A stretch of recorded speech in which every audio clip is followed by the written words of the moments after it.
नमस्कार दोस्तों, एक बार फिर से आप सभी का स्वागत है आपके अपने चैनल डिज़ा पॉइंट एकेडमी में। मैं सुमित भट्ट और आज के सेशन में हम डिस्कस करने वाले हैं एक मैथ्स की बहुत ही important branch, that is statistics of class 10th। यहाँ पर हम लोग आज बहुत ही इंपॉर्टेंट टॉपिक पढ़ने वाले हैं जो पूरे स्टैटिस्टिक्स क्लास 10th में कवर किया जाता है, that is mean, median, mode and ogive graph. तो चलिए देर ना करते हुए स्टार्ट करते हैं हमारे इस सेशन को। Let's begin.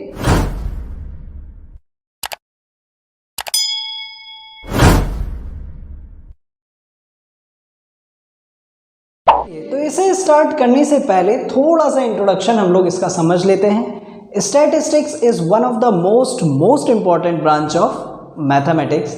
यहाँ पर हम लोग बल्क ऑफ डेटा को कैसे कॉम्पैक्ट फॉर्म में करते हैं यही हमें सीखना होता है, और इन दिनों इस ब्रांच की डिमांड इतनी बढ़ चली है क्योंकि कंप्यूटराइज्ड फॉर्म में कैसे बहुत बल्क ऑफ डेटा को कॉम्पैक्ट साइज में कैसे किया जाता है, इसका पूरा संपूर्ण ज्ञान हमें इस यूनिट में मिलने वाला है। तो चलिए जल्दी से स्टार्ट करते हैं हम लोग। तो सबसे पहले स्टैटिस्टिक्स स्टार्ट करने से पहले हमारे ध्यान में जो सबसे पहला टर्म आता है दैट इज डेटा। अब ये डेटा क्या होता है? सो data is nothing, it is collection of observations. ये कुछ और नहीं, जस्ट कलेक्शन ऑफ ऑब्जर्वेशन। हमने कोई भी इवेंट परफॉर्म किया और उससे जो भी एनालिसिस मिला, जो भी ऑब्जर्वेशन हमने कलेक्ट किया, वही कहलाता है हमारे पास data. So basically data, there are two types of data, है ना। पहला प्राइमरी डेटा और दूसरा सेकेंडरी डेटा। अब ये प्राइमरी डेटा और सेकेंडरी डेटा क्या होता है, इसे भी हम लोग बहुत ध्यान से समझते हैं। सपोज यदि अगर मान लीजिए कि हमने कोई इवेंट परफॉर्म किया, हम ही ने उसका एवेल्यूएशन किया, हम ही ने उसका एनालिसिस किया और हम ही ने सारे ऑब्जर्वेशंस को कलेक्ट किया, सो वो हमारे लिए कहलाता है प्राइमरी डेटा। और इसी का जस्ट अपोजिट यदि अगर हम बात करें कि किसी भी इवेंट को हमने परफॉर्म किया, एनालिसिस हमने किया, एवेल्यूएशन हमने किया, डेटा हमने इकट्ठा किया और किसी थर्ड पार्टी को हमने प्रोवाइड किया, देन वो डेटा उसके लिए क्या कहलाता है? Secondary data. सो सिंपल है, प्राइमरी डेटा जो हम ही ने खुद ने कलेक्ट किया वो कहलाता है प्राइमरी डेटा, और जब अगर हम सेकेंडरी डेटा की बात करें तो किसी थर्ड पार्टी या किसी थर्ड रिसोर्स से अगर हमें वो डेटा मिलता है तो हम उसे कहते हैं सेकेंडरी डेटा। चलिए तो मैं दूसरे फॉर्म पर आता हूं, that is representation of data. Representation of data. तो हमारे सिलेबस के अकॉर्डिंग डेटा को दो फॉर्म में रिप्रेजेंट किया जाता है, that is ungrouped data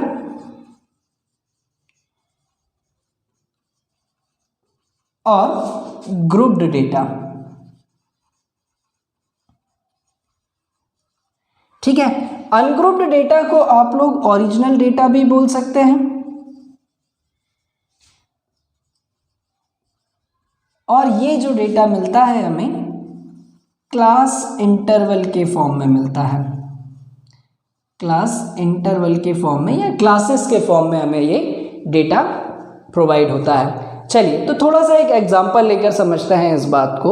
suppose मान लीजिए कि यदि अगर मैंने एक क्लास में एक टेस्ट परफॉर्म किया जो 100 नंबर का था, मैंने सारे इवेंट को परफॉर्म करने के बाद, एनालिसिस करने के बाद, एवेल्यूएट करने के बाद डेटा तैयार किया, तो जो मुझे डेटा मिला वो 0 से लेकर 100 नंबर तक के बच्चों का डेटा मिला, तो जिसे मैं बोलता हूँ ओरिजिनल डेटा या फिर अनग्रुप्ड डेटा। उसमें कुछ बच्चे 0 नंबर वाले भी होंगे, कुछ 1 नंबर वाले, कुछ 2 नंबर वाले, कुछ 70 वाले, कुछ 80 वाले। इसी तरीके से ये डेटा हमारे पास हमें प्राप्त होता है। जब हम ग्रुप्ड डेटा की बात करें तो इसी को हम लोग क्लासेस में डिवाइड कर देते हैं। फॉर एग्जांपल 0 to 10 वाले कितने स्टूडेंट हैं, 10 to 20 वाले कितने स्टूडेंट हैं, 20 to 30, इसी तरीके से 80 to 90, 90 to 100। तो चलिए हम लोगों को जो विस्तार में हमारे सिलेबस में पढ़ना है दैट इज ग्रुप्ड डेटा।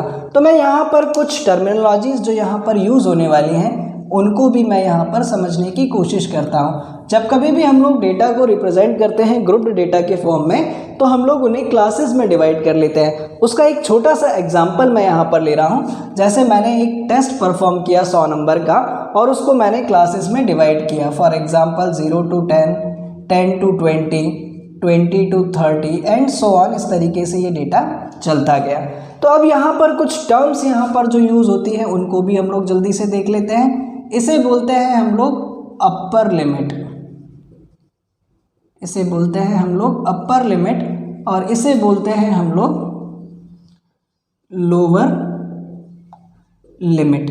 और इनके बीच का जो डिफरेंस होता है उसे हम लोग डिनोट करते हैं क्लास साइज से, है ना, जो अमूमन पूरी यूनिट में डिनोट किया जाएगा h से, है ना। क्लास साइज बराबर क्या होता है हमारे पास, upper limit minus lower limit, ठीक है। फिर उसके बाद दूसरा टर्म हमारे पास आता है दैट इज क्लास मार्क। अब ये क्लास मार्क क्या होता है, तो इसको भी ज़रा बहुत ध्यान से हम लोग समझ लेते हैं। ये होता है अपर लिमिट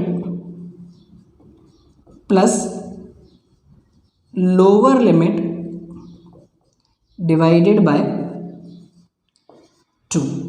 इसी के बाद एक और टर्म आता है दैट इज रेंज। रेंज क्या होता है, इसको ज़रा बहुत ध्यान से समझिएगा। It is the difference between highest observation and lowest observations, है ना। तो यहाँ पर ये जो डिफरेंस होता है highest observation minus lowest observation, है ना। फॉर एग्जाम्पल मैं आपको रेंज अगर एग्जाम्पल देकर समझाऊं, तो जो मैंने टेस्ट परफॉर्म किया उसमें हाईएस्ट मार्क्स आए बच्चों के 95 और लोवेस्ट मार्क्स आए 15। सो रेंज बराबर कितना हुआ, ज़रा बहुत ध्यान से समझिएगा, 95 माइनस 15 दैट इज़ ये कितना बचेगा मेरे पास 80, है ना। तो इस तरीके से हम किसी भी ऑब्जर्वेशन का रेंज भी यहाँ पर बहुत आसानी से कैलकुलेट कर सकते हैं। चलिए, तो बेसिकली अब हम और आगे बढ़ते हैं और देखते हैं कि पूरी ही यूनिट में हमें क्या क्या चीज़ें पढ़नी हैं। सो हमें यहाँ पर बेसिकली 4 चीज़ें पढ़नी हैं, mean, median, mode and ogive curves या फिर ओजिव ग्राफ्स, है ना। सो इन्हीं सारी चीज़ों के बीच में हमें यहाँ पर डील करना है। तो चलिए जल्दी से आगे बढ़ते हैं और मैं यहाँ पर बोर्ड क्लीन करता हूँ, तब तक आप लोग पॉज करके जल्दी से इसे नोट करिएगा। चलिए आगे बढ़ते हैं। तो सबसे पहला टॉपिक जो हमारे पास आता है that is arithmetic mean, mean या फिर एवरेज। इन तीनों ही टर्म्स का मतलब लगभग एक ही होता है। तो क्या होता है इसका मतलब, ज़रा बहुत ध्यान से हम लोग समझते हैं। The arithmetic mean of set of observation is obtained by dividing the sum of values of all the observations by the total number of observations, और मीन को x बार से डिनोट किया जाता है। तो चलिए हम लोग थोड़ा सा और विस्तार में चलते हैं और समझने की कोशिश करते हैं कि मीन होता क्या है। मीन या फिर एवरेज, जिसको हम बिल्कुल साधारण सी भाषा में समझें, जब कभी भी एवरेज शब्द आता है तो सबसे पहले हमारे दिमाग में स्ट्राइक करता है हमारी गाड़ी का एवरेज, है ना। तो इसका मतलब क्या होता है, जैसे अमूमन अगर मैं बात करूं कि मेरी बाइक जो है वो 60 किलोमीटर प्रति लीटर का एवरेज देती है, तो इसका मतलब यह है कि क्या 1 लीटर पेट्रोल डलाने पे वो एग्जैक्ट 60 किलोमीटर चलती है? नहीं, ऐसा बिल्कुल भी नहीं है। हो सकता है कि उसके अंदर कुछ ना कुछ वेरिएशन हो सकता है, कभी वो 61 चलती हो, कभी 62, कभी 63, कभी 59 या 58 पर ही काम खत्म हो जाता है। So mean is just not a fixed value, है ना। पहली बात तो आपके दिमाग में इस बात को ध्यान में रखिएगा कि एवरेज या मीन की अगर मैं बात करूं तो ये कोई एक एग्जैक्ट फिक्स्ड वैल्यू नहीं है, अमूमन एक अंदाज़ा है कि ये एक एवरेज क्या होता है। और एवरेज को कैसे निकाला जाता है, sum of all observations divided by total number of observations. तो ये तो काम होता है जब हमारे पास अनग्रुप्ड डेटा हो, बट जब कभी भी अगर हमारे पास ग्रुप्ड डेटा हो तो मीन निकालने के लिए जो फॉर्मूला यूज़ किया जाता है that is mean x bar is equals to summation, या फिर इसको सिग्मा भी बोला जाता है, F I X I upon summation of F I. ये जो फॉर्मूला हम यूज़ करते हैं ये ग्रुप्ड डेटा के लिए करते हैं। अभी ग्रुप्ड डेटा और अनग्रुप्ड डेटा के बीच में कैसे डील किया जाना है मीन या एवरेज निकालने के लिए हम जल्दी ही देखने वाले हैं। उससे पहले मैं आपको थोड़ा सा रूबरू इससे और करा दूं कि मीन को निकालने के लिए हमारे सिलेबस के अकॉर्डिंग कितनी मेथड्स हैं, है ना। तो मैं यहाँ पर फोकस करने वाला हूँ मेथड्स पर। तो जो सबसे पहली मेथड हम लोग यूज़ करेंगे दैट इज डायरेक्ट मेथड, है ना। दूसरी मेथड जो है that is assumed mean method, assumed mean method, and the last method that is step deviation method, step deviation method. और इनसे रिलेटेड बहुत सारे क्वेश्चंस हम यहाँ पर देखने वाले हैं जहाँ पर एक एक बात आपको बिल्कुल क्रिस्टल क्लियर होने वाली है। तो चलिए आगे बढ़ते हैं, जल्दी से आप लोग पॉज कर इसे नोट करिए। चलिए तो देखते हैं सबसे पहला क्वेश्चन यहाँ पर हमें क्या दिया गया है। Find the mean of the following data, और डेटा हमें यहाँ पर दे दिया गया है, उसका हमें मीन निकाल कर बताना है। और ये जो डेटा है ये कैसा डेटा है, अनग्रुप्ड डेटा है। तो हमें क्या करना पड़ता है इसके लिए, सबसे पहले हमें तैयार करनी होती है एक टेबल, है ना। और इस टेबल के अंदर क्या क्या चीज़ें आनी हैं उसको भी हम लोग जल्दी से देख लेते हैं। तो सबसे पहले यहाँ पर x, f और यहाँ पर fx,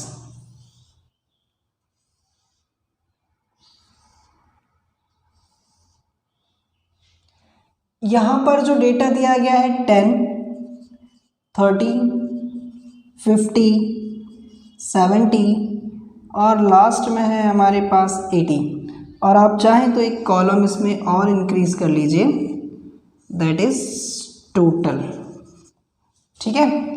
तो यहाँ पर फ्रीक्वेंसी हमें दी गई है 7, 8, 10, 15, 10, है ना। और इन सब का यदि अगर हम टोटल करें तो 8 और 7 15, 15 और 10 25, 25 और 15 40, 40 और 10 50, है ना।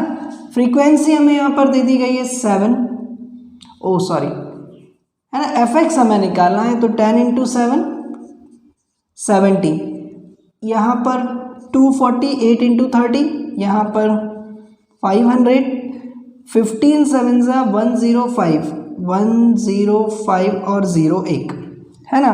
इसका मल्टीप्लाई करें तो 890, और इन सबको भी यदि अगर हम टोटल कर लें तो हमें क्या ही मिलने वाला है, 0 0 0 0 0। तो यहाँ पर भी क्या आएगा 0, 7 4 11, 11 5 16, 16 और 9 25, 16 और 9 25, यस, कैरी 2। सो 2 और 2 4, 9, 19, 19 और 8 27। सो जल्दी से अब हम इसका मीन आसानी से कैलकुलेट कर सकते हैं। x bar is equals to होता है summation of fx upon summation of f। So x bar is equals to 2750 upon 50। इस 0 से ये 0 कैंसिल, 5 से इसको कैंसिल करें तो 5 5 ज़ा 25, 5 5 ज़ा 25, and here is the final mean of this data. बढ़ते हैं हम हमारे नेक्स्ट क्वेश्चन की तरफ, जहां पर हमसे क्या बोला गया है, the mean of the following data is 14, find the value of k, है ना। इंटरेस्टिंग है। तो जल्दी से हम यहाँ पर भी इसके लिए एक टेबल तैयार कर लेते हैं।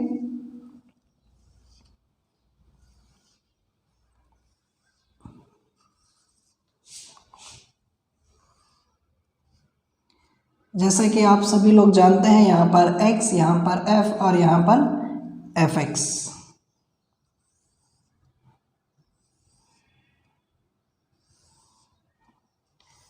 और लास्ट में हमारे पास टोटल, ठीक है।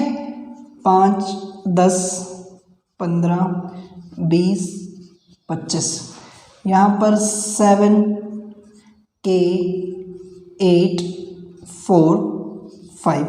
और जैसा कि आप सभी लोग देख रहे हैं कि यहाँ पर मैंने कोई भी अलग काम नहीं किया है, जो भी क्वेश्चन में दिया गया था वही सारी चीज़ें मैंने यहाँ पर नोट करी हैं। अब अलग से काम मैं यहाँ पर करने वाला हूँ। सबसे पहले मैं इसका टोटल कर लूँ तो 8 और 7 15, 15 और 9 19, 19 और 5 24, तो यहाँ पर बचेगा 24 प्लस K। अब हम निकालते हैं fx, तो ये आ जाएगा हमारे पास 35, 10 इंटू के 10K ही रहेगा, 15 8 ज़ा 120 है ना, 20 इंटू 4 80, 25 5 ज़ा 125। तो इन सभी को जब हम ऐड करेंगे तो 120 और 80 200, 200 और 125 325, 325 और 5 330 और 30 360, 360 प्लस 10K। और हम जानते हैं कि x bar is equals to summation of fx upon summation of f, है ना। और इसकी वैल्यू हमें ऑलरेडी दी गई है 14, और ये आया है हमारे पास 360 plus 10K upon 24 plus K। इसको यहाँ पर उठा कर ले जाएं तो 14 into 24 plus K is equals to 360 plus 10K। 14 का इसमें मल्टीप्लाई करें तो 14 4 ज़ा 56, कैरी 5, 14 2 ज़ा 28 और 5 336 plus 14K is equals to 360 plus 10K। इस K वाली वैल्यू को हम एक तरफ शिफ्ट करते हैं, so 14K minus 10K is equals to 360 minus 336, है ना। सो फाइनली हमारे पास क्या बचेगा, 4K is equals to 24 and K is equals to 24 over 4, और जैसे इसको कैंसिल करेंगे सो K की value 6 and here is our final answer. तो अब हम मूव कर चुके हैं मीन ऑफ ग्रुप्ड डेटा पर, है ना। अब ग्रुप्ड डेटा का मीन कैसे निकाला जाता है, इसके लिए मैंने यहाँ पर एक क्वेश्चन कंसीडर कर लिया है। That is the marks obtained by 30 student of a class 10 of a certain school in a mathematics paper consisting of 100 marks are presented in the table below. 100 marks का पेपर था 10वीं class के बच्चों के किसी स्कूल का, जिसका distribution इस टेबल में यहाँ पर दिया हुआ है, और इसके अकॉर्डिंग हमें इसका मीन निकालना है। तो चलिए देखते हैं किन किन चीज़ों की यहाँ पर ज़रूरत पड़ेगी। तो सबसे पहले फिर से मुझे एक टेबल की ज़रूरत पड़ने वाली है, और ग्रुप्ड डेटा का जब हम मीन निकालते हैं तो क्या क्या चेंजेस वहाँ पर आते हैं, इनको भी हम लोग यहाँ पर समझने की पूरी कोशिश करेंगे, है ना। तो सबसे पहले यहाँ पर क्लास, फ्रीक्वेंसी, क्लास मार्क और लास्ट में fx, है ना।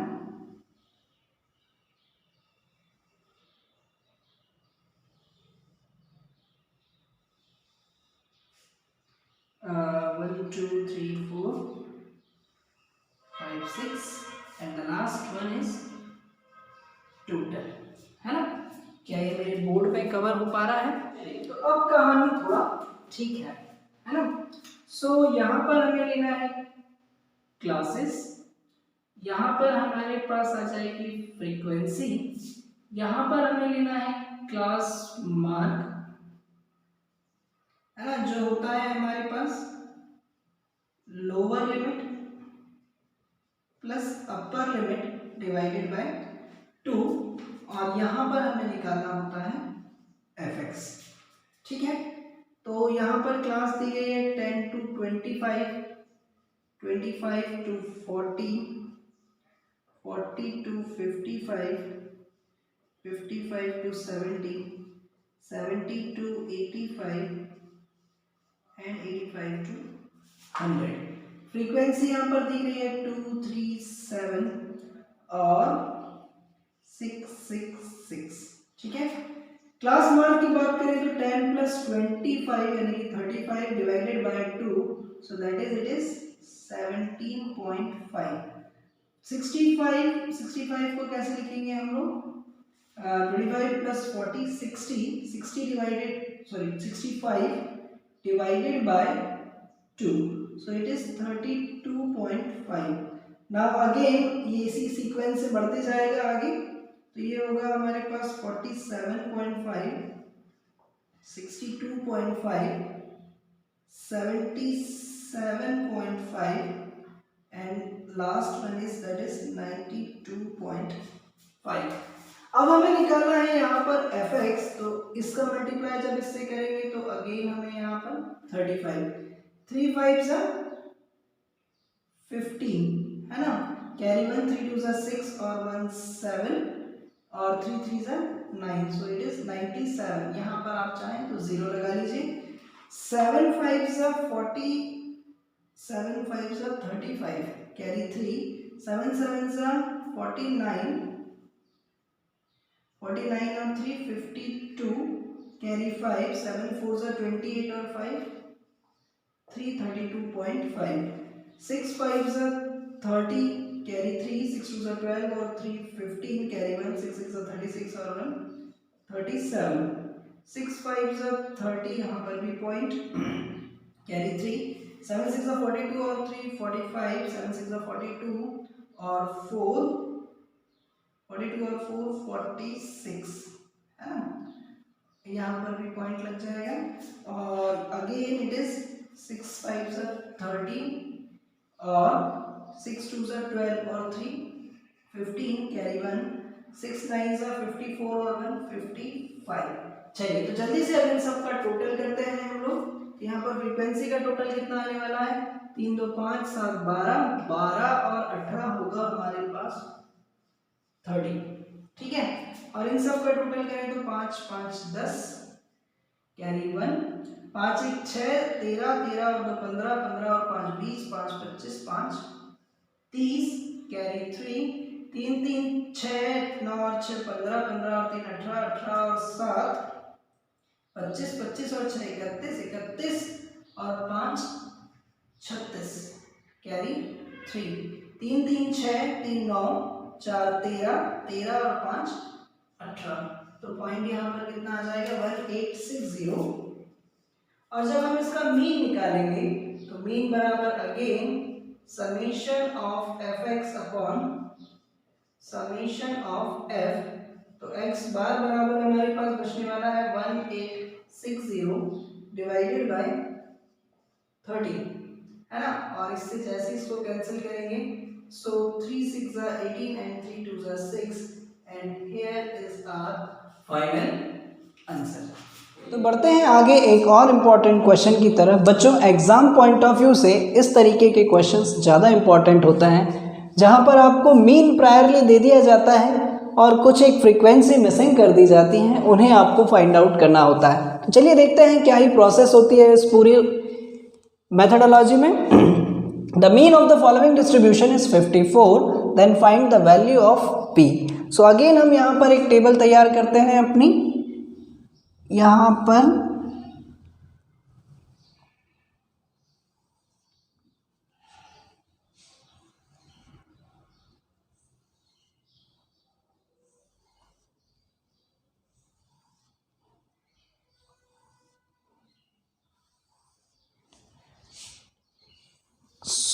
यहाँ पर आने वाली है हमारी class frequency, class mark and last में fx है ना. तो पहली क्लास हमें दी गई है 0 to 20, 20 to 40, 40 to 60, 60 to 80 and 80 to 100 and the last one is total. Frequency हमें यहाँ पर दे दी गई है 7 p 10 9 13. इन सब का टोटल भी यदि अगर हम कर लें तो 7 और 10 17, 17 और 9 26, 26 और 13 39, 39 प्लस p. क्लास मार्क की बात करें तो 0 + 20 डिवाइडेड बाय 2 10.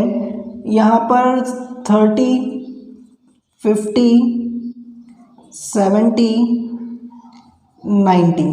और fx की बात करें अगर हम, तो यहाँ पर हमें मिलने वाला है 70, 30p, 500, 9 7 63 यानी कि 630, 13 9 117, साथ में 0, इन सब का टोटल करें तो 0 0 0 0 0, 7 3 10, 10 और 7 17, कैरी 1, तो 5 1 6 और 6 12, 12 और 1 13, कैरी 1, यानी कि 2370 प्लस 30p। और x बार बराबर क्या होता है बच्चों, summation of fx upon summation of f, और x बार हमें ऑलरेडी क्वेश्चन में दिया गया है, दैट इज 54, तो ये हो जाएगा 2370 plus 30p upon summation of frequency, that is 39 plus p, है ना। इसको यदि अगर हम इधर लेकर आ जाएं तो 54 multiply by 39 plus p is equals to 2370 plus 30p। So 54 का इसमें मल्टीप्लाई कर लेते हैं हम लोग, 54 इंटू 39, 9 4 36, कैरी 3, 9 5 45 और 3 48, 3 4 12, कैरी 1, 3 5 15 और 1 16, सो 6 8 और 2 10, carry 1 11, carry 1 2106 2106 plus 54p is equals to 2370 plus 30p। क्या मैं एक बार और चेक कर लूँ, हमने सारी चीज़ें सही करी हैं, 7 और 10 17, 17 और 9 26, 26 और 13 39, बिल्कुल सही है। 39 का इसमें मल्टीप्लाई किया तो 9 4 36, कैरी 3, 9 5 45 और 3 48, 48, ठीक है, 3 4 12, कैरी 1, 3 5 15 और 1 16, 8 2 10, कैरी 1, 6 4 10 11, 2106, बिल्कुल सही चल रहा है हम लोग, ठीक है। सो यहाँ पर हमारे पास बचने वाला है 54p माइनस 30p, 30 को हम इधर ले आए, 2370 माइनस 2106, तो 54 में से 30p माइनस करेंगे तो यहाँ पर बचने वाला है हमारे पास 24p, और इसमें से इसको सेपरेट करें तो 10 में से 6 जाएगा 4, यहाँ पर बचा 6, है ना, तो 6 में से 0 जाएगा, 6 ही बचेगा, 3 में से 1 जाएगा, 2 बचेगा, और 2 में से 2 जाएगा, 0 बचने वाला है, ठीक है। तो अब फाइनली p की जो वैल्यू है वो आने वाली है हमारे पास 264 ओवर 24, और मुझे ऐसा लगता है 24 10 240 और 24 11 264, तो finally p is equals to 11 is our final answer. चलिए बच्चों, तो अभी तक हम लोगों ने देखा कि कैसे डायरेक्ट मेथड से हम लोग मीन निकाल सकते हैं, या मीन क्वेश्चन में दिया गया है तो मिसिंग फ्रीक्वेंसी निकाल सकते हैं। और अब हम मूव कर चले हैं अज्यूम्ड मीन मेथड पर। अब ये अज्यूम्ड मीन मेथड का क्या लॉजिक है, क्यों इसको अप्लाई किया जाता है, या क्या उसकी ज़रूरत पड़ी, तो थोड़ा सा मैं पहले इसके बारे में आपको बता दूं। कहीं पर भी जब कभी भी हमारे पास x या फ्रीक्वेंसी की वैल्यू बहुत ही ज़्यादा टीडियस होती हैं, कैलकुलेशन जो होता है वो बहुत ही ज़्यादा टफ या टीडियस हो सकता है, तो ऐसी कंडीशन में हमारे पास अज्यूम्ड मीन मेथड जो है वो हमें बहुत ज़्यादा हेल्प करती है। तो चलिए देखते हैं कैसे अज्यूम्ड मीन मेथड से हम लोग किसी भी दिए गए डेटा का मीन कैलकुलेट करते हैं। तो अज्यूम्ड मीन मेथड अप्लाई करने के लिए भी मुझे यहाँ पर ज़रूरत पड़ने वाली है एक टेबल की, जिसमें किन किन चीज़ों की मुझे ज़रूरत पड़ेगी मैं जल्दी से आप लोगों के साथ डिस्कस कर लेता हूँ। यहाँ पर मैंने एक टेबल फॉर्म करी। सबसे पहले तो यहाँ पर अब मेरे पास एक कॉलम और बढ़ जाना है, दैट इज डेविएशन या फिर डिफरेंस जिसे हम लोग कहते हैं, है ना। अब ये क्या ही लॉजिक है इसके पीछे, समझते हैं इसको ज़रा बहुत ध्यान से।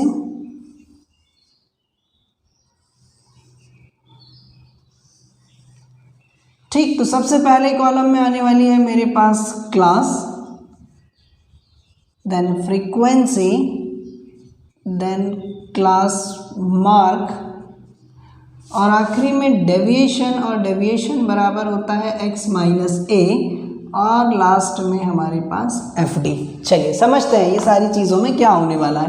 तो पहली class 2 to 8, 8 to 14, 14 to 20, 20 to 26 and 26 to 32 and the last one is total.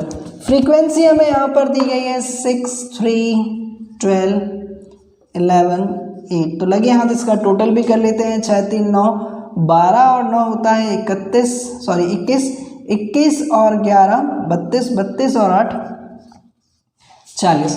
Class mark lower limit plus upper limit divided by 2, 2 plus 8 10, 10 divided by 2 that is 5। 14 और 8 मिलकर बनेंगे 22, तो यहाँ बचेगा 11, यानी कि 6 के डिफरेंस से हम आगे बढ़ सकते हैं, दैट इज 17 और 6 23, 23 और 6 39, 5 और 6 11, 11 और 6 17, 17 और 6 23, 23 और 6 29। चलिए तो यहाँ तक तो कहानी क्लियर है। अब हमें देखना है कि ये डेविएशन या डिफरेंस कैसे निकाला जाता है बच्चों। तो ऐसी सिचुएशन में जो भी आपके पास क्लास मार्क या जिसे हम कहते हैं x, इसकी जो मिडिल मोस्ट वैल्यू है इसी को आप लोग क्या मानेंगे, एज्यूम्ड मीन, जिसको हम लोग a से डिनोट करते हैं। और अब हम लोग निकालते हैं डेविएशन या डिफरेंस। तो डिफरेंस बराबर होता है x माइनस ए, यानी कि x की वैल्यू सारी ये रही। अब इसमें से हम यदि अगर एज्यूम्ड मीन को माइनस करते जाएं तो 5 माइनस 17 दैट इज माइनस 12, यहाँ पर बचने वाला है माइनस 6, यहाँ पर 0, यहाँ पर 6 और यहाँ पर बचने वाला है हमारे पास 12। And the last column we use that is F D, यानी कि फ्रीक्वेंसी का मल्टीप्लाई हमें इससे करना है। तो 12 6 72 माइनस का 3 into 6 that is minus 18, 12 into 0 यहाँ पर 0 आएगा, 11 इंटू 6 दैट इज 66, 8 इंटू 12 12 96, ये आने वाला है हमारे पास। ठीक है, सही है सब कुछ, ग्रेट। तो यहाँ पर 72 और माइनस का 18 मिलकर बनेगा माइनस का 90, और यहाँ पर क्या ही होने वाला है, चलिए समझते हैं ज़रा जल्दी से। 6 और 6 12 कैरी 1, 9 और 6 15 और 1 16, 162 माइनस हमें क्या करना है 90। तो ये बचेगा हमारे पास, 2 में से 0 जाएगा 2, 16 में से 9 जाएगा 72, है ना। तो यहाँ पर बचने वाला है हमारे पास 72। और अज्यूम्ड मीन में मीन निकालने के लिए जो फॉर्मूला होता है a plus summation of F D upon summation of F. ठीक है, तो बच्चों यहाँ पर हमारे पास अज्यूम्ड मीन जो था वो था 17, और ये था हमारे पास 72 अपॉन 14, है ना। 40 से इसको कैंसिल करते हैं, सो 8 5 ज़ा 40 और 8 9 ज़ा 72। तो यहाँ पर 17 प्लस 9 अपॉन 5, और इसको भी यदि अगर हम कैंसिल करें तो 5 1 ज़ा 5, 4 बचा, 5 8 ज़ा 14, 70 plus 1.8 that is 18.8। Here is our final answer. तो ये है बच्चों अज्यूम्ड मीन मेथड, जिसमें हमें डेविएशन अलग से कैलकुलेट करना होता है। डेविएशन निकालने के लिए हम सबसे पहले क्लास मार्क में से जो मिडिल मोस्ट वैल्यू होती है उसे अज्यूम्ड मीन मानते हैं, और इसे निकालकर एफ डी निकालकर, ये है हमारे पास फॉर्मूला अज्यूम्ड मीन से मीन निकालने का। सो आई होप आप लोगों को ये बहुत अच्छे से समझ में आया होगा। तो बढ़ते हैं हम हमारे नेक्स्ट सेगमेंट की तरफ, that is step deviation method. मैं जल्दी से इसे रफ करूंगा और आप लोग पॉज करके इसे नोट करेंगे। तो बढ़ते हैं जल्दी से हम हमारे नेक्स्ट सेगमेंट की तरफ, that is step deviation method, और कैसे ये बाकी दो मेथड से डिफरेंट है जल्दी से हम लोग देख लेते हैं। यहाँ पर हमें एक क्वेश्चन दिया गया है, find the mean of the following data by step deviation method, और इसके लिए भी सबसे पहले मुझे यहाँ पर एक टेबल तैयार करनी पड़ेगी। और क्या क्या होने वाला है इस टेबल में जो डिफरेंट होगा बाकी दो मेथड से, जल्दी से देखते हैं।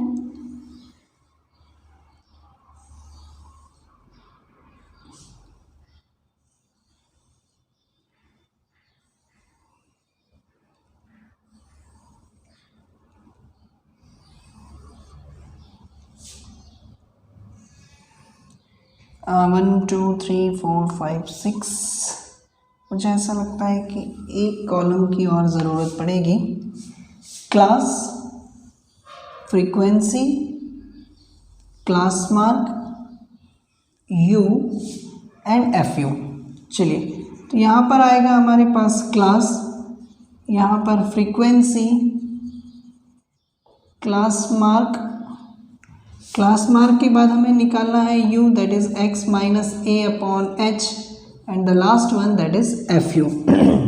तो पहली क्लास है 25 to 30, 30 to 35, 35 to 40, 40 to 45, 45 to 50, 50 to 55, and 55 to 60, and the last one is that is total.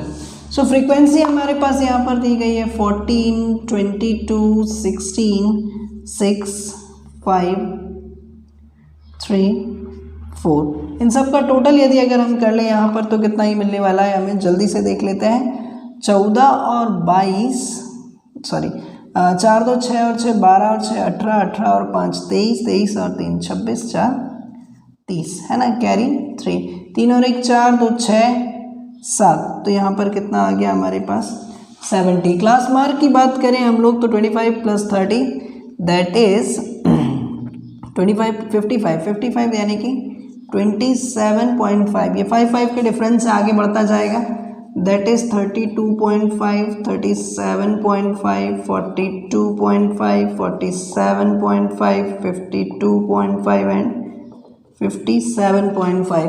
तो मिडिल मोस्ट वैल्यू मुझे यहाँ पर क्या दिखाई दे रही है, ये, तो इसको मैंने मान लिया अज्यूम्ड मीन।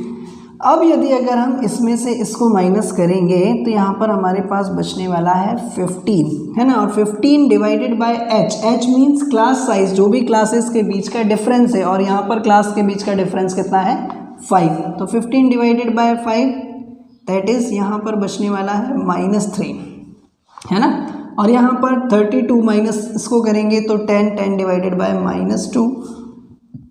इसी तरीके से इसमें से 37 पॉइंट यहाँ पर बचेगा हमारे पास -1 0। इसी सीक्वेंस में जब हम इसमें से इसको माइनस करेंगे तो 1 2 और यहाँ पर बचने वाला है 3। लास्ट में हम निकालते हैं एफ यू, यानी कि 14 3 42 माइनस, है ना, यहाँ पर माइनस का 44, 16 1 16 माइनस, है ना, 6 में से 0 जाएगा 0, 5 1 5, 3 दूनी 6 और 4 3 12। तो फाइनली हमारे पास यहाँ पर कितना बचने वाला है 44 और 42, आई थिंक 86, 86 और 6 92, यानी कि 102। एक बार फिर से ट्राई कर लेते हैं, 44 और 42 माइनस का 86, 86 और 16 माइनस का 90, 86 और 16 आई थिंक -102, और यहाँ पर 5 और 6 11, 11 और 12 23, है ना, सो -102 प्लस 23, ठीक है। तो देखते हैं क्या ही बचने वाला है, 102 में से 23 जाएगा, तो आई थिंक 102 में से 23 माइनस करिए, 12 में से 3 जाएगा 9, और 10 में से 2 जाएंगे तो 8 बचेगा, है ना, 9 में से 2 जाएंगे तो 7 बचेगा, माइनस का 79, -79। तो ये आ गया हमारे पास एफ यू का टोटल। अब यदि अगर हम बात करें यहाँ पर x बार की, तो x बार स्टेप डेविएशन मेथड से निकालने के लिए a plus summation of F you upon summation of f into H, ये होता है हमारे पास फार्मूला। वैल्यूज रखते हैं जल्दी से यहाँ पर, तो एज्यूम्ड मीन हमारे पास कितना था 42.5, समेशन ऑफ एफ यू यानी कि माइनस का 79 divided by 70 into class size, class size कितना है 5, 5 से इसको कैंसिल करेंगे तो यहाँ पर आएगा 14, तो फाइनली 42.5 माइनस 79/14, सो 14 से इसको कैंसिल करें, 14 पंचे 70 है ना, और 9 बचा है, पॉइंट लगाएंगे तो 90 हो जाएगा। 14 छंग 84, 4 बचा है ना, 5.6 समथिंग अगर हम इसमें से माइनस कर लें तो 42.5 है ना, 15 में से 6 जाएगा 9, और यहाँ पर बचा है 11, 11 में से 5 जाएगा 6, और यहाँ पर 3, यानी कि 36.9 अप्रॉक्स आप अगर लिख देंगे तो सारे पाप आपके धुल जाएंगे। यह है हमारे पास फाइनल आंसर। आगे बढ़ते हैं और बढ़ते हैं हमारे नेक्स्ट सेगमेंट पर, दैट इज मॉड और मॉड ऑफ ग्रुप्ड डेटा। तो सबसे पहले तो हम लोग ये समझ लेते हैं कि मॉड होता क्या है ना। तो यहाँ पर यदि अगर हम मॉड की बात करें तो किसी भी ऑब्जर्वेशन में जिस भी फ्रीक्वेंसी का सबसे ज़्यादा बार फ्रीक्वेंटली आना होता है उसी को हम लोग उसका मॉड बोलते हैं। फॉर एग्जाम्पल यहाँ पर दिया भी गया है, the observation which occurs most frequently among the given observation that is the value of the observation having maximum frequency. जिस भी डेटा की आवृत्ति सबसे ज़्यादा बार हो रही हो उसी को हम लोग उस डेटा का मॉड बोलते हैं। फॉर एग्जाम्पल यहाँ पर एक एग्जाम्पल भी लिया गया है, एक ऑब्जर्वेशन है एक डेटा का जिसमें हमारे पास 6 जो है वो फ्रीक्वेंटली सबसे ज़्यादा बार आ रहा है, यानी कि 3 बार। तो हमने उस ऑब्जर्वेशन का मॉड क्या कहा कि इस ऑब्जर्वेशन का जो मॉड है वो क्या है, 6 है। तो इसको अब हम कैसे अप्लाई करेंगे हमारे ग्रुप्ड डेटा के फॉर्म में, तो चलिए जल्दी से हम एक क्वेश्चन लेते हैं और समझते हैं कि कैसे ग्रुप्ड डेटा का मॉड निकाला जाता है। तो मैं यहाँ पर आपको ये भी बता दूँ कि मॉड निकालने के लिए जो फॉर्मूला यूज़ किया जाता है दैट इज़ मॉड को डिनोट किया जाता है z से। z बराबर होता है L plus F1 minus F0 upon 2F1 minus F0 minus F2 into H, है ना। अब ये सारी टर्मिनोलॉजीज क्या होती हैं, है ना, मैं एक एक करके आपको यहाँ पर समझाने की कोशिश करता हूँ। तो यहाँ पर L जो होता है वो होता है lower limit of model class, है ना।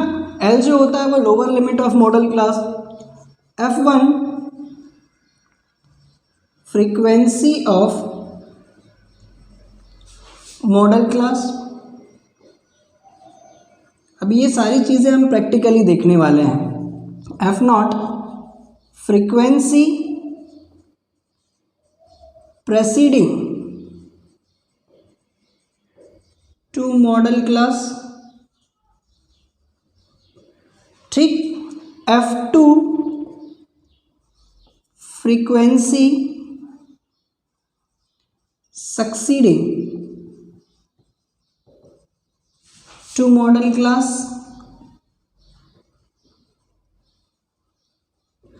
एंड F2 हो गया, F1 हो गया, और H जो होता है वो होता है हमारे पास क्लास साइज। और मॉडल क्लास जो टर्म मैं यहाँ पर यूज़ कर रहा हूँ वो होता है class corresponding to maximum frequency, है ना। आई होप कुछ हद तक आप लोगों को बातें समझ में आई होंगी, और 100% समझने के लिए हम एक इसका क्वेश्चन पर कैसे क्वेश्चन से मॉड निकाला जाता है।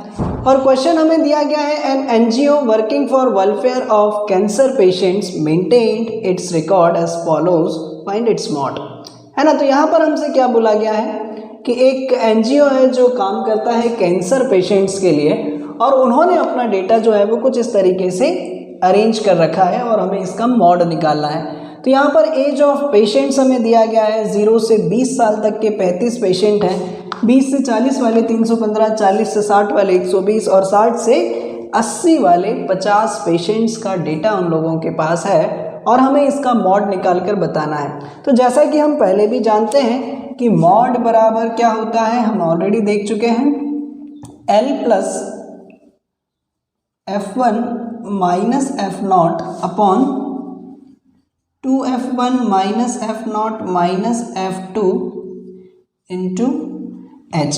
तो यहाँ पर जल्दी से देख लेते हैं कि इस पूरे डेटा में सबसे ज़्यादा फ्रीक्वेंसी है 315, तो इसी को हम लोग डिक्लेयर करेंगे मॉडल क्लास, है ना, इसी को हम लोग बोलते हैं मॉडल क्लास। और इसकी जो लोअर लिमिट है उसको हम लोग डिनोट करेंगे L से, है ना। जो इसके करस्पॉन्डिंग फ्रीक्वेंसी है वो है f1, एक पहले वाली फ्रीक्वेंसी f0 और एक बाद वाली फ्रीक्वेंसी को हम लोग बोलते हैं f2, है ना। फिर से ज़रा एक बार ध्यान से देख लें, जो सबसे ज़्यादा फ्रीक्वेंसी है उसके करस्पॉन्डिंग मॉडल क्लास की लोअर लिमिट को हम लोग L से डिनोट करते हैं। इसी की फ्रीक्वेंसी को f1, एक पहले वाली फ्रीक्वेंसी को f0, एक बाद वाली फ्रीक्वेंसी को f2, और h मीन्स क्लास साइज, जो भी क्लासेस का डिफरेंस हमें यहाँ पर दिया गया है। तो अकॉर्डिंग टू दिस हमारे पास L है यहाँ पर 20, f1 है 315, f0 है 35 और 2f1 यानी कि 2 इंटू 315 माइनस 35 माइनस 120 और क्लास साइज जो है वो है 20 का। चलिए तो सॉल्व करते हैं इस पूरी कहानी को। 315 में से 35 जाएंगे तो आई थिंक यहाँ पर बचने वाला है 280, है ना। 2 इंटू 315 आई थिंक 630 माइनस 120 और 135 155 इंटू 20, सो 20 प्लस 280, 10 में से 5 जाएंगे 5, 12 में से 5 जाएंगे 7 और यहाँ पर बचा है 5 में से 1 जाएगा 4 इंटू 20। चलिए तो इसको 5 से कैंसिल करते हैं, 5 4 ज़ा 20 और 5 से इसको कैंसिल किया तो 5 9 ज़ा 45 और 2 बचा, 5 5 ज़ा 25, 95 हमारे पास यहाँ पर आ गया है ना। अब 95 से इसको कैंसिल करने के लिए मुझे यहाँ पर लेना पड़ेगा, चलिए 5 से ही कैंसिल करते हैं। सो 5 1 ज़ा 5 और 5 9 ज़ा 45, 5 से इसको कैंसिल करेंगे हम यहाँ पर, तो 5 5 ज़ा 25, 5 5 ज़ा 25, 3 इधर गया, 5 6 ज़ा 30, 9 से इसको कैंसिल करेंगे तो 19 3 ज़ा होता है 57, तो यहाँ पर 2.9 समथिंग हम लोग इसे ले लेते हैं, ठीक है। तो 20 प्लस 2.9 इंटू 4, सो फाइनली हमें यहाँ पर z बराबर क्या मिलने वाला है, 20 प्लस 4 9 ज़ा 36 पॉइंट लगाया, 4 2 ज़ा 8 और 3 11.6, तो z बराबर 31.6 अप्रॉक्स ज़रूर लगा दीजिएगा भैया, इससे आपके पॉइंट्स के 1-2 वेरिएशन की जो गलती है उसे माफ़ कर दिया जाता है। So that is our final answer. बात करते हैं एक और क्वेश्चन की। जैसा कि मैंने आपको पहले भी बताया बच्चों, इस टाइप के क्वेश्चन जो होते हैं वो बहुत इंपॉर्टेंट होते हैं, एग्ज़ाम में आने के चांसेस ज़्यादा होते हैं। यहाँ पर हमसे क्या बोला गया, if the mode of the following series is 54 then find the value of missing frequency that is f, है ना। और हमें इसका मॉड ऑलरेडी दे रखा है दैट इज़ 54, है ना। तो हम लोग ये बात बहुत अच्छे से जानते हैं कि z बराबर जो होता है वो होता है हमारे पास L plus f1 minus f0 upon 2f1 minus f0 minus f2 into h, है ना। तो जल्दी से देख लेते हैं क्या क्या चीज़ें यहाँ पर होने वाली हैं हमारे पास। तो मॉड है 54 और 54 हमें कहाँ मिलने वाला है, यहाँ पर इस क्लास के करस्पॉन्डिंग। तो ये तो हुई हमारी मॉडल क्लास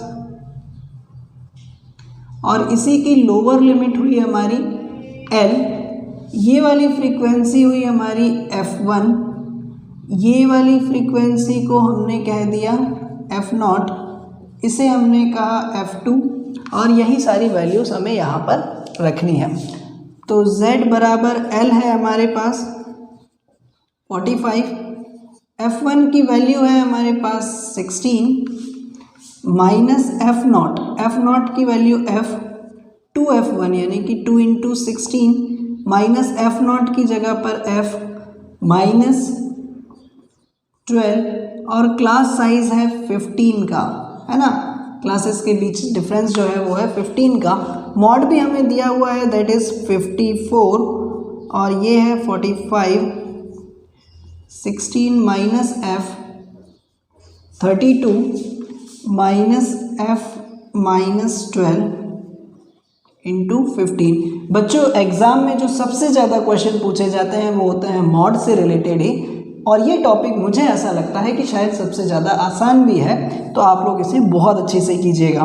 55 इस 45 को इधर ट्रांसपोज कर दें तो 55 माइनस 54 माइनस 45, यहाँ पर हमारे पास बचने वाला है 16 माइनस F। 32 में से 12 और माइनस कर लें सो 20 माइनस F इंटू 15। 54 में से 45 माइनस करेंगे तो बचेगा 9 और यहाँ पर 16 minus F upon 20 minus F, है ना। इसमें कोई कंफ्यूजन ना रखिएगा, ये F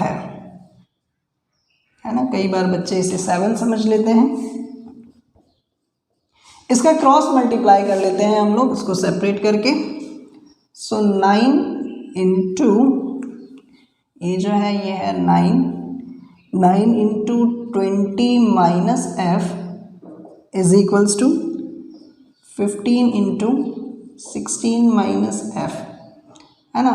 तो यहाँ पर बचेगा 180 minus 9F is equals to 15 into 60, 15 6 90, carry 9, 15 1 सा 15 और 9 24 माइनस 15F, है ना। सो फाइनली 15F को इधर ले आते हैं minus 9F is equals to 240 minus 180। 15 में से 9 जाएगा 6F इज इक्वल्स टू 60।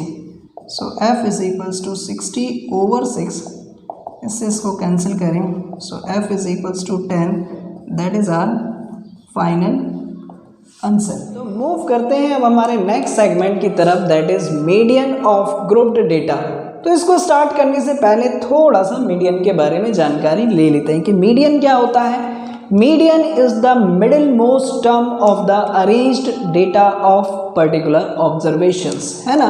तो यदि अगर मैं बिल्कुल साधारण सी भाषा में कहूँ कि कोई भी डेटा है उसका ऑब्जर्वेशन अगर हमारे पास है तो सबसे पहले हम उसको अरेंज करें आइदर इन असेंडिंग और इन डिसेंडिंग ऑर्डर, और उस परिस्थिति में जो मिडिल मोस्ट वैल्यू जो होगी, जो बिल्कुल सेंट्रलाइज्ड वैल्यू होगी, वो कहलाती है हमारे पास मीडियन। यहाँ पर मीडियन की एक छोटी सी परिभाषा भी मैंने लिखने की कोशिश करी है। Median is defined as the middle most or the central observation when the observation are arranged either in ascending or descending order of their magnitudes, है ना। तो जब कभी भी डेटा हमारे पास अनग्रुप्ड हो तो हमारे पास दो केसेस होते हैं।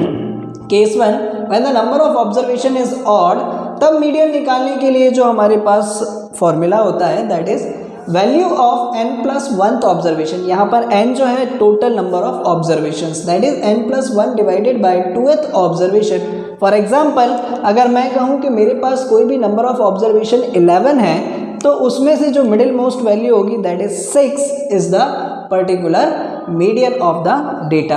और जब कभी भी अगर केस 2 की अगर मैं बात करूं when the number of observation is even, तो मीडियन निकालने के लिए फॉर्मूला होता है half of n/2th observation plus n/2 plus 1th observation.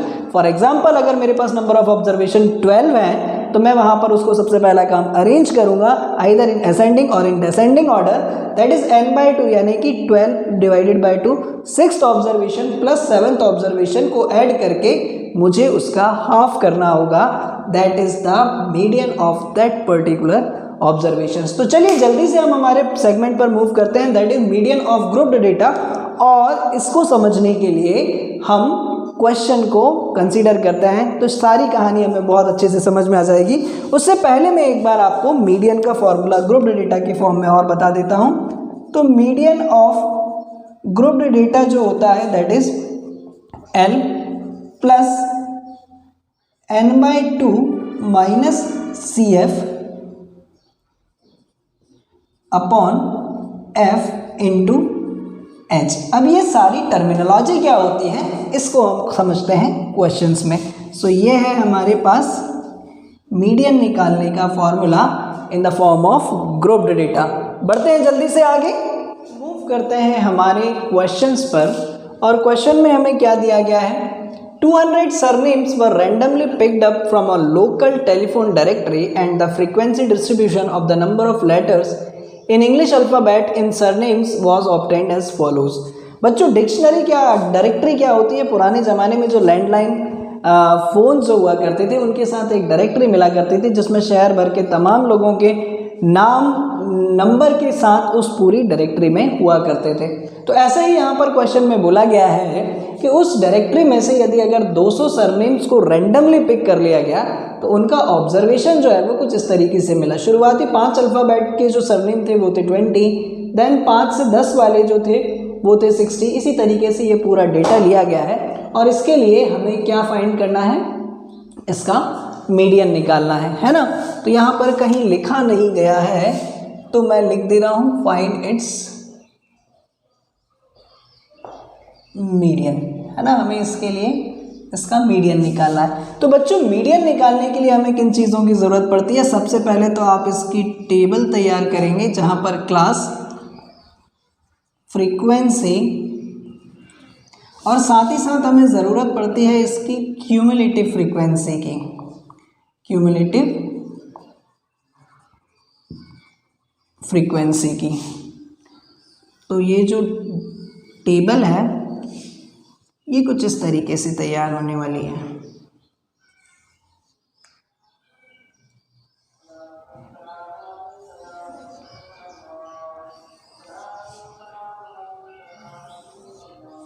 ना। यहाँ पर जो क्लासेस हैं 0 to 5, 5 to 10, 10 to 15, 15 to 20 and 20 to 25। Frequency यहाँ पर दी गई है 20, 60, 80, 32 एंड 8। और क्यूमुलेटिव फ्रीक्वेंसी कैसे निकालते हैं तो जल्दी से हम उसको भी देख लेते हैं। तो क्यूमुलेटिव फ्रीक्वेंसी फर्स्ट तो एज इट इज़ होती है जैसे ये 20, देन नेक्स्ट 20 + 60 दैट इज़ 80, 80 + 80 160, 160 + 32 192 और 192 + 8 दैट इज़ 200। तो यहाँ पर लास्ट में आपको जो भी फ्रीक्वेंसी का टोटल मिलता है जिसको हम डिनोट करते हैं n से, ठीक है। और मीडियन निकालने के लिए जो फॉर्मूला यूज़ किया जाता है मैं एक बार फिर से लिख देता हूँ, मीडियन बराबर L + n/2 - CF upon F into H। तो जल्दी से देखते हैं अब ये सारे टर्म्स क्या होते हैं यहाँ पर। तो हमें सबसे पहले ज़रूरत पड़ती है n/2 की। तो यहाँ पर हमारे पास n/2 की जो वैल्यू है वो कितनी है 100, है ना। और 100 कौन सी क्यूमुलेटिव फ्रीक्वेंसी में कवर होने वाला है 80 के बाद, यानी कि 160 वाली में। तो इस क्लास को हम लोग डिक्लेयर करते हैं, इसको डिक्लेयर करते हैं हम लोग मीडियन क्लास, है ना। और इसी की जो लोअर लिमिट होती है इसको हम लोग डिनोट करते हैं L से। ये जो फ्रीक्वेंसी है इसको हम लोग डिनोट करते हैं F से। और इसके पहले वाली एक क्यूमुलेटिव फ्रीक्वेंसी होती है इसको हम लोग डिनोट करते हैं CF से। और क्लास साइज तो आप लोग परिचित हैं, जैसा कि हम लोगों ने पहले भी यूज़ किया है कि जो भी क्लासेस के बीच का डिफरेंस होता है उसे हम लोग डिनोट करते हैं H से। तो जल्दी से यहाँ पर सारी वैल्यूज पुट करते हैं हम लोग। L की वैल्यू है 10 प्लस n/2 जो है वो है 100, CF है हमारे पास 80, फ्रीक्वेंसी है वो भी 80 और H जो है वो क्या होगा हमारे पास 5। तो सॉल्व करते हैं इसे, यहाँ पर बचेगा 10 + 100 - 80 20 अपॉन 80 इंटू 5 से इसको कैंसिल कर लूँ मैं, ये 80 है तो यहाँ पर बचेगा 16 से भी यदि अगर मैं इसे कैंसिल कर लूँ तो 16 × 16 पॉइंट लगाया 4 बचा है, 16 × 2 = 32, 8 बचा और 16 × 5 = 18।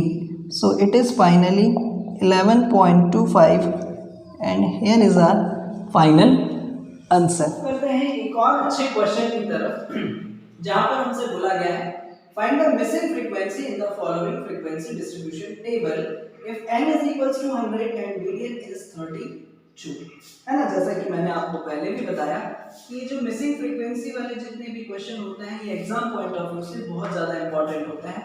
तो चलिए देखते हैं जल्दी से। यहाँ पर हमें मीडियन ऑलरेडी दे रखा है, नंबर ऑफ ऑब्जर्वेशंस यानी कि टोटल नंबर ऑफ ऑब्जर्वेशन हमें 100 दिया गया है और इसके बिहाफ पे हमें जो मिसिंग फ्रीक्वेंसी है f1 और f2 इनको निकालकर बताना है। तो जल्दी से हम सबसे पहले इसका टेबल तैयार कर लेते हैं, दैट इज क्लास। यहाँ पर आ जाएगा हमारे पास फ्रीक्वेंसी और यहाँ पर क्यूमुलेटिव फ्रीक्वेंसी, है ना। और ये तैयार है हमारी टेबल।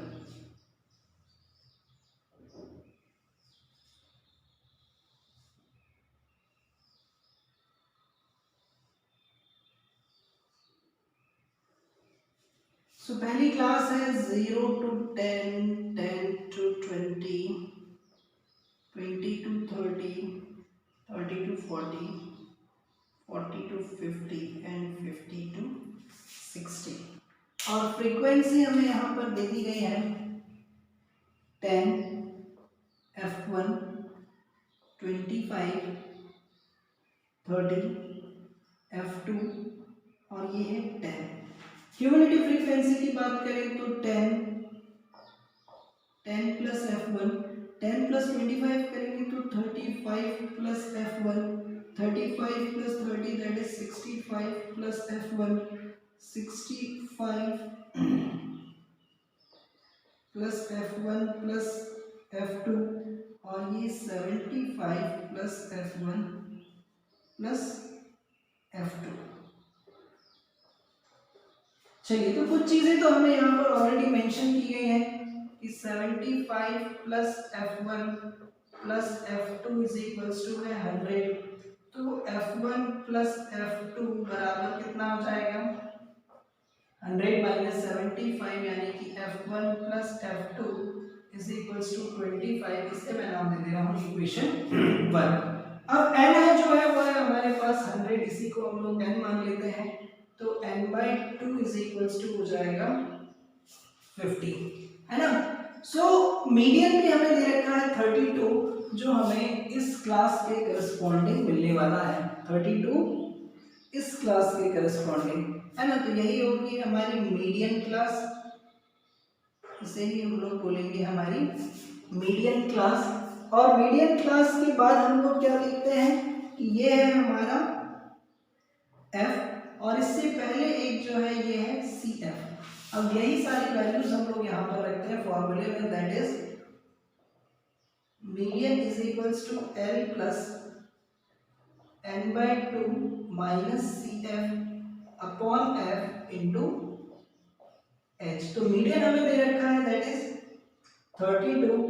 तो मीडियन क्लास की जो लोअर लिमिट है वो कितनी है हमारे पास 30, n/2 की वैल्यू 50, CF जो है वो है हमारे पास 35 प्लस f1, तो ये हो जाएगा 35 माइनस f1, है ना। ब्रैकेट जब ओपन होगा तो माइनस बचेगा और 35 अपॉन में f, है ना। सो फ्रीक्वेंसी क्या है हमारे पास, अगर हम बात करें तो वो है